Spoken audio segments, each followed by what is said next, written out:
Hello বন্ধুরা, Rumpa with Pinki চ্যানেলে আবার একটি নতুন ভিডিও নিয়ে আপনাদের কাছে চলে এসেছি। দেখো সকাল সকাল আমার মেয়ে উঠে পড়েছে, আর পাশে খেজুর খাচ্ছে।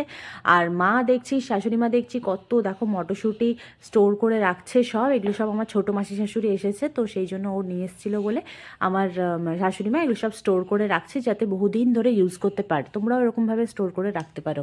আর দেখো এ পাশে এনেছে কত জ্যান্ত ক্যাঁকড়া, যেহেতু ছোটো মাসি শাশুড়ি এসেছে সেই জন্য ক্যাঁকড়াগুলো আনা হয়েছিল। আর এই পাশে দেখো হয়েছে মাছ, বেগুন ভাজা, মাটনও হয়েছিল, আর শিম পোস্ত, মুগের ডাল, সব সবজি দিয়ে। আর যেহেতু ওরা লেট করে এসছে সেই জন্য কিছু তো খেতে দিতে হবে, সেই জন্য লুচি আর তরকারিও হয়ে গেছে। দেখো মাসিরা চলেও এসেছে। এই যে হচ্ছে আমার ছোটো মাসি শাশুড়ি, ওরা থাকে অনেকটা দূরে, তো এসেছে আমার বাপিকে দেখতে, সেই জন্য ওদের খাওয়ার জন্য অ্যারেঞ্জমেন্ট চলছে। আর তারপরে খাওয়া দাওয়া হয়ে গিয়ে বিকালে দেখছি আমার ভাসুর এনেছে এপাশে দেখো কত গুড়। আর এখানে একটা ভালো জায়গায় আমাদের খুব অরিজিনাল গুড় পাওয়া যায়, তো সেগুলোই আনা হয়েছে। আর তাই মা বানিয়ে ফেলছে সেই গুড় দিয়ে পিঠে।